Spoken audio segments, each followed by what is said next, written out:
ರಾಜ್ಯದಲ್ಲಿನ ಕಾವೇರಿ ಕಿಚ್ಚು ಕರ್ನಾಟಕವನ್ನೇ ಬಂದ್ ಮಾಡಿಸುವಷ್ಟು ತಲುಪಿದೆ. ಈಗ ಸದ್ಯ ಕಬಿನಿ ಜಲಾಶಯ ಈ ಎಲ್ಲ ಕಿಚ್ಚನ್ನ ತಣ್ಣಗಾಗಿಸಿದೆ. ಕೇರಳದ ವಯನಾಡಿನಲ್ಲಿ ಉತ್ತಮ ಮಳೆಯಾಗಿದೆ. ಈ ಹಿನ್ನೆಲೆ ಜಲಾಶಯಕ್ಕೆ ಒಳಹರಿವಿನ ಪ್ರಮಾಣ ಗಣನೀಯವಾಗಿ ಏರಿಕೆ ಕಾಣ್ತಾ ಇದೆ. ಅಂದ್ರೆ ಆ ಭಾಗದಲ್ಲಿ ಉತ್ತಮ ರೀತಿಯ ಮಳೆಯಾಗಿದೆ. ಕೇರಳದ ವಯನಾಡಿನಲ್ಲಿ ಸುರಿದ ಉತ್ತಮ ಮಳೆಯ ಹಿನ್ನೆಲೆ ಕಬಿನಿ ಜಲಾಶಯ ಒಂದಷ್ಟು ಮಟ್ಟಿಗೆ ಒಳಹರಿವಿನ ಪ್ರಮಾಣ ಏರಿಕೆಯಾಗಿದೆ. ಡ್ಯಾಂಗೆ ಪ್ರಸ್ತುತ 15,500 ಕ್ಯೂಸೆಕ್ ನೀರು ಒಳಹರಿವು. 8 ರಿಂದ 10,000 ಕ್ಯೂಸೆಕ್ ನೀರು ಡ್ಯಾಂನಿಂದ ಈಗಾಗಲೇ ನದಿಗೆ ರಿಲೀಸ್ ಮಾಡಲಾಗಿದೆ. ನದಿ ಪಾತ್ರದ ಬಗ್ಗೆ ಎಚ್ಚರಿಕೆಯಿಂದ ಇರೋದಕ್ಕೆ ಸೂಚನೆ ಕೂಡ ಸಿಕ್ಕಿದೆ. ಕಬಿನಿ ಡ್ಯಾಂ ಅಧಿಕಾರಿಗಳಿಂದ ಪ್ರವಾಹ ಆಗಬಹುದು ಅನ್ನುವ ಮುನ್ನೆಚ್ಚರಿಕೆ ಕೂಡ ನೀಡಲಾಗಿದೆ. ಮೈಸೂರು ಜಿಲ್ಲೆ ಎಚ್.ಡಿ.ಕೋಟೆ ತಾಲೂಕಿನ ಬೀಚನಹಳ್ಳಿಯ ಕಬಿನಿ ಡ್ಯಾಂ ಒಳಹರಿವು ಹೆಚ್ಚಾಗಿದ್ದು ಭರ್ತಿಯಾಗುವ ಹಾದಿಯಲ್ಲಿದೆ. ನಿಮಗೆ ಗೊತ್ತಿದೆ, ಕಾವೇರಿಯ ಕಿಚ್ಚು ಬಹಳ ದೊಡ್ಡ ಮಟ್ಟಿಗೆ ಆಗ್ತಾ ಇರೋದು. ಮುಂದುವರೆದು ಕರ್ನಾಟಕವೇ ಬಂದಾಗುವತ್ತ ಈಗ ಮುನ್ಸೂಚನೆ ಕೂಡ ಸಿಕ್ಕಿರೋದು. ಅದಕ್ಕೆ ಸಂಬಂಧಪಟ್ಟ ಹಾಗೆ ರಾಜ್ಯದಲ್ಲಿ ಉತ್ತಮ ರೀತಿಯ ಮಳೆ ಜೂನ್ ಆಗಲಿ ಜುಲೈನಲ್ಲಾಗಲಿ ಆಗಲಿಲ್ಲ. ಆದರೆ ಅಲ್ಲಲ್ಲಿ ಮಳೆ ಆಗ್ತಾ ಇರೋದು, ಜೊತೆಗೆ ಯಾವುದೋ ಜಿಲ್ಲೆಯಲ್ಲಿ ಮಳೆಯಾದರೆ ಒಳಹರಿವು ಹಾಗೆ ನೀರನ್ನು ಬಿಟ್ಟ ನಂತರದಲ್ಲಿ ಡ್ಯಾಮ್ಗಳು ಭರ್ತಿ ಆಗ್ತಾ ಇರೋದನ್ನು ಗಮನಿಸ್ತಾ ಇದ್ದೀವಿ. ಈಗಾಗಲೇ ರಾಜ್ಯದಲ್ಲೂ ಕೂಡ ರೈತರು ಬಿತ್ತನೆಯನ್ನು ಮಾಡಿ ಒಂದಷ್ಟು ಜನ ನಷ್ಟವನ್ನು ಅನುಭವಿಸಿದರೆ, ಇನ್ನೊಂದಷ್ಟು ಜನ ರೈತರು ಬಿತ್ತನೆಯನ್ನೇ ಮಾಡಿಲ್ಲ. ಹಾಗಾಗಿ ಸದ್ಯದ ಮಟ್ಟಿಗೆ ಈಗ ಕೇರಳದ ವಯನಾಡಿನಲ್ಲಿ ಸುರಿದಂತಹ ಮಳೆ ಏನಿದೆ ಅದು ಈಗ ಸ್ವಲ್ಪ ಮಟ್ಟಿಗೆ ಈಗ ಆಕ್ರೋಶದ ಕಿಚ್ಚನ್ನು ತಣ್ಣಗೆ ಮಾಡುವಂತೆ ಕಾಣಿಸ್ತಾ ಇದೆ. 2,284 ಅಡಿ ಗರಿಷ್ಠ ಸಂಗ್ರಹ ಸಾಮರ್ಥ್ಯದ ಈ ಜಲಾಶಯ ಸದ್ಯ ಗರಿಷ್ಠ ಮಟ್ಟವನ್ನು ಪ್ರಮಾಣವನ್ನು ತಲುಪಿದೆ. ನೆರೆಯ ರಾಜ್ಯ ಕೇರಳದ ವಯನಾಡು ಭಾಗದಲ್ಲಿ ಮಳೆ ಆಗ್ತಾ ಇದೆ. ಸೊ ಹಾಗಾಗಿ ಒಳಹರಿವು ಕೂಡ ಹೆಚ್ಚಾಗ್ತಾ ಇದೆ. ಇನ್ನೇನಾದರೂ ಇನ್ನೊಂದು 2-3 ದಿನ ಮಳೆ ಬಂತು ಅಂತ ಹೇಳಿದ್ರೆ ಕೆಲ ದಿನಗಳಲ್ಲಿ ಭರ್ತಿಯಾಗುವ ನಿರೀಕ್ಷೆ ಕೂಡ ಇದೆ. ಅಂದರೆ ಕಂಪ್ಯಾರಿಟಿವ್ಲಿ ಕಳೆದ ವರ್ಷ ಕಂಪೇರ್ ಮಾಡಿದ್ರೆ ಇಷ್ಟೊತ್ತಿಗಾಗಲೆಲ್ಲ ಜಲಾಶಯ ತುಂಬ ಹೋಗಿತ್ತು. ಈ ಬಾರಿ ಅನಿರೀಕ್ಷಿತ ಪ್ರಮಾಣದಲ್ಲಿ ಮಳೆ ಆಗ್ತಾ ಇದೆ. ಅಂದ್ರೆ ಅಂದುಕೊಂಡ ರೀತಿಯಲ್ಲಿ ಆಗ್ತಾ ಇಲ್ಲದೆ ಇರೋದು ಗೊತ್ತಾಗ್ತಾ ಇದೆ.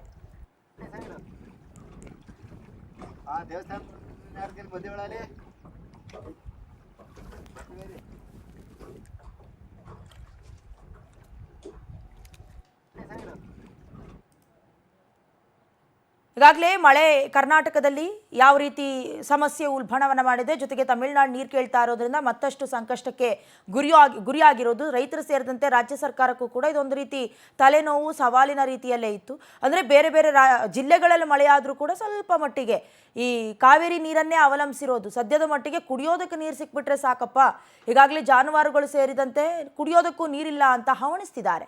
ಇದರ ಮಧ್ಯದಲ್ಲಿ ಈಗ ಕಾವೇರಿ ಕಿಚ್ಚನ ಕಬಿನಿ ಜಲಾಶಯ ಅದರಲ್ಲೂ ಕೇರಳದಲ್ಲಿ ಮಳೆಯಾಗಿರೋದ್ರಿಂದ ಸ್ವಲ್ಪ ಮಟ್ಟಿಗೆ ತಣ್ಣಗಾದಂತೆ ಕಾಣಿಸ್ತಾ ಇದೆ. ಅಂದರೆ ಮೊನ್ನೆ ಶನಿವಾರ ಬೆಳಿಗ್ಗೆ ಈಗ ನಿನ್ನೆ ಬೆಳಿಗ್ಗೆ ಈ ಅಡಿ ಏನಿದೆ ಅಂದರೆ ನೀರಿನ ಮಟ್ಟ ಸ್ವಲ್ಪ ಜಾಸ್ತಿ ಆಗಿದೆ. 11,774 ಕ್ಯೂಸೆಕ್ ಒಳ ಹರಿವಿತ್ತು ನಿನ್ನೆ. ಈಗ 500 ಕ್ಯೂಸೆಕ್ ಹೊರ ಹರಿವಿತ್ತು. ಈಗ ಒಂದು ಸ್ವಲ್ಪ ಮಟ್ಟಕ್ಕೆ ಮಳೆಯಾಗಿರೋದ್ರಿಂದ ಜಾಸ್ತಿ ಆಗಿದೆ. ಇನ್ನೇನು ಕೆಲವೇ ದಿನಗಳಲ್ಲಿ ಇದೇ ರೀತಿ ಮಳೆಯಾದರೆ ಜಲಾಶಯ ಭರ್ತಿಯಾಗತ್ತೆ. ಹಳ್ಳ ಕೊಳ್ಳಗಳಿಗೂ ನೀರನ್ನು ಬಿಡಬಹುದು. ಅಲ್ಲಿನ ಸುತ್ತಮುತ್ತಲಿನ ಈ ನದಿಯ ನೀರನ್ನೇ ನಂಬಿಕೊಂಡಂತಹ ರೈತರಿಗೂ ಕೂಡ ಒಂದು ಸ್ವಲ್ಪ ಮಂದಹಾಸ ಕೂಡ ಮುಖದಲ್ಲಿ ಮೂಡಬಹುದು. ಕಳೆದ ವರ್ಷ ಇದೇ ವರ್ಷ ಕಂಪೇರ್ ಮಾಡಿದ್ರೆ ಇದಕ್ಕಿಂತ ಸೇಮ್ ಮಟ್ಟ ಇತ್ತು, ಆದರೆ ಕುಸಿದಿತ್ತು ಕಂಪ್ಲೀಟ್ ಆಗಿ.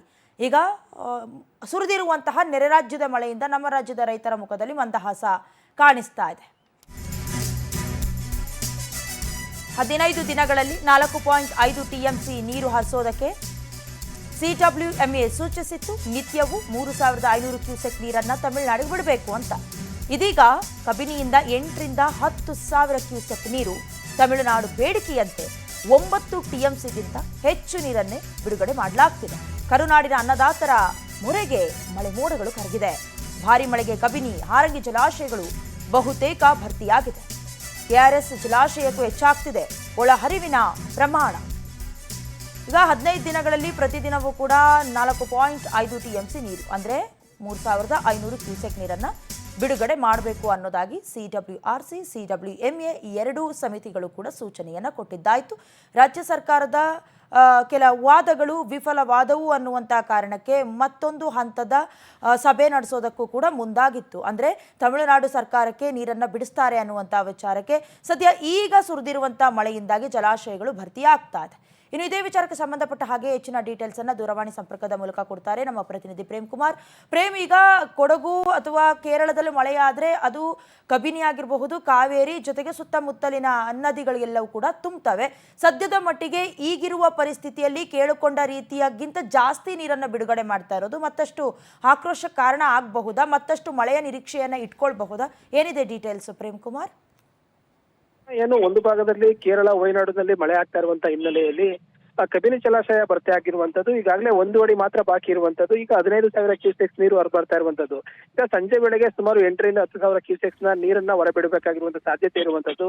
ಅಂದ್ರೆ ಕೆಆರ್ಎಸ್ ನ ಡ್ಯಾಮ್ ಏನಿದೆ, ಡ್ಯಾಮ್ ನ ಭದ್ರತಾ ಹಿತದೃಷ್ಟಿಯಿಂದಾಗಿ ಕೆಆರ್ಎಸ್ ನಲ್ಲಿರುವಂತಹ ಒಂದು ಏನು ಕಬಿನಿ ಜಲಾಶಯದ ಹಿತದೃಷ್ಟಿಯಿಂದಾಗಿ ಬರುವಂತ ನೀರನ್ನ ನಿಲ್ಲಿಸೋದಕ್ಕೆ ಸಾಧ್ಯ ಇಲ್ಲ. ಹಂಗಾಗಿ ಡ್ಯಾಮ್ ನ ಹಿತದೃಷ್ಟಿಯಿಂದ ನೀರನ್ನ ಹೊರಬಿಡಬೇಕಾಗಿರುವಂತಹ ಸಾಧ್ಯತೆಗಳು ಹೆಚ್ಚಾಗಿರುವಂತದ್ದು. ಅದಲ್ಲದೆ ಕಬಿನಿ ಜಲಾಶಯನೂ ಕೂಡ ಅಲ್ಲಿಂದನೂ ಕೂಡ ಬರುವಂತ ನೀರೇನಿದೆ ಇದು ತಮಿಳುನಾಡಿಗೂ ಕೂಡ ಸೇರಿರುವಂತದ್ದು. ತಮಿಳುನಾಡಿಗೆ ನೀರು ಎಷ್ಟು ಬಿಡಬೇಕಾಗುತ್ತೆ ಅದರಲ್ಲೂ ಕೂಡ ಇದು ಕೂಡ ಕೌಂಟ್ ಆಗುವಂತ ಸಾಧ್ಯತೆ ಇರುವಂತದ್ದು. ಇನ್ನು ಕಬಿನಿ ಜಲಾಶಯದಲ್ಲಿ ಈಗಾಗಲೇ ಭರ್ತಿಯಾಗಿರುವಂತಹ ಹಿನ್ನೆಲೆಯಲ್ಲಿ ರೈತರಿಗೆ ಎಲ್ಲೋ ಒಂದ್ ಕಡೆ ಮಂದಹಾಸ ಮೂಡಿರುವಂತದ್ದು. ಕಬಿನಿ ಜಲಾಶಯದಿಂದಾಗಿ ಕೂಡ ಸಾಕಷ್ಟು ನೀರನ್ನ ಹೊರಬಿಡಲಾಗುತ್ತೆ. ಮತ್ತೆ ಕಾವೇರಿ ಕಣಿವೆ ಕೊಡಗು ಭಾಗದಲ್ಲೂ ಕೂಡ ಮಳೆ ಆಗ್ತಾ ಇರುವಂತಹ ಹಿನ್ನೆಲೆಯಲ್ಲಿ ಆರಂಗಿ ಜಲಾಶಯನ ಭರ್ತಿಯಾಗಿರುವಂತದ್ದು. ಪ್ರಮುಖವಾಗಿ ಕೆಆರ್ಎಸ್ಗೆ ಬರುವಂತ ನೀರಿನ ಮಟ್ಟ ಹೆಚ್ಚಾಗ್ತಾ ಇದೆ. ಸುಮಾರು 92 ಅಡಿಯಷ್ಟು ಕೂಡ ಈಗಾಗಲೇ ನೀರಿನ ಮಟ್ಟ ಹೆಚ್ಚಾಗಿದೆ. ಈಗ ಭಾಗಮಂಡಲ ತಲಕಾವೇರಿಯಲ್ಲಿ ಉತ್ತಮ ಮಳೆ ಆಗ್ತಾ ಇದೆ. ನಿರಂತರವಾಗಿ ಮಳೆ ಆಗ್ತಾ ಇರುವಂತ ಹಿನ್ನೆಲೆಯಲ್ಲಿ ನೀರಿನ ಮಟ್ಟ ಗಣನೀಯವಾಗಿ ಏರಿಕೆ ಆಗ್ತಾ ಇರುವಂತದ್ದು. ಇದರಿಂದಾಗಿ ರೈತರ ಗಲಾಟೆ ಏನಿದೆ, ಕಾವೇರಿ ನೀರನ್ನ ಹೊರಗಡೆ ತಮಿಳುನಾಡಿಗೆ ಬಿಡಬಾರದು ಅಂತ ಹೇಳಿ ಏನು ನಿನ್ನೆಯಿಂದಲೂ ಕೂಡ ಪ್ರತಿಭಟನೆಗಳು ನಡೀತಾ ಇದೆ. ಈಗ ಡ್ಯಾಮ್ ನಲ್ಲಿ ಕೂಡ ನೀರು ಶೇಖರಣೆ ಆದ್ರೆ ಡ್ಯಾಮ್ ನ ಹಿತದೃಷ್ಟಿಯನ್ನು ಕೂಡ ಹಾರನೆ ಒಂದು ಡ್ಯಾಮ್ ನ ಒಂದು ನೋಡ್ಬೇಕಾಗುತ್ತೆ. ಆ ಹಿನ್ನೆಲೆಯಲ್ಲಿ ನೀರನ್ನ ಹೊರಬಿಡಬೇಕಾಗಿರುವಂತಹ ಸಾಧ್ಯತೆಗಳು ಕೂಡ ಇರುವಂತದ್ದು. ಪ್ರಮುಖವಾಗಿ ಆರಂಗಿ ಜಲಾಶಯನ ಕಬಿನಿ ಜಲಾಶಯನ ನೀರು ತುಂಬಿರುವಂತಹ ಹಿನ್ನೆಲೆಯಲ್ಲಿ ರೈತರ ಕಿಚ್ಚು ಏನಿದೆ ಅದಕ್ಕೆ ಮಳೆರಾಯ ಎಲ್ಲ ಒಂದ್ ಕಡೆ ನೀರು ಹಾಕಿದ್ದಾನೆ ಅಂತಾನೆ ಹೇಳ್ಬೋದು. ಜಲಾಶಯಗಳು ಭರ್ತಿಯಾದ್ರೆ ಕೇರಳ ತಮಿಳುನಾಡಿಗೆ ಬಿಡಬೇಕಾದಂತ ನೀರನ್ನು ಕೂಡ ಸರಾಗವಾಗಿ ಬಿಡಲಾಗುತ್ತೆ. ನಂತರ ರಾಜ್ಯದಲ್ಲಿ ಏನು ಕಾವೇರಿ ಕಿಚ್ಚು ಏನಿದೆ ಅದಕ್ಕೂ ಕೂಡ ಒಂದು ತಣ್ಣಗಾಗುವಂತ ಸಾಧ್ಯತೆಗಳು ಇರುವಂತದ್ದು. ಮತ್ತೆ ಕೇರಳ ವಯನಾಡಿನಲ್ಲಿ ಉತ್ತಮ ಮಳೆ ಆಗ್ತಾ ಇದೆ, ಕಾವೇರಿ ಕಡೆಯಲ್ಲೂ ಕೂಡ ಉತ್ತಮ ಮಳೆ ಆಗ್ತಾ ಇರುವುದರಿಂದಾಗಿ ಕೂಡ ರೈತರ ಮುಖದಲ್ಲಿ ಮಂದಹಾಸ ಮೂಡಿರುವಂತದ್ದು. ದಯಾನ. ಪ್ರೇಮ್ ಕುಮಾರ್ ನಿಮ್ಮೆಲ್ಲ ಡೀಟೇಲ್ಸ್ಗಾಗಿ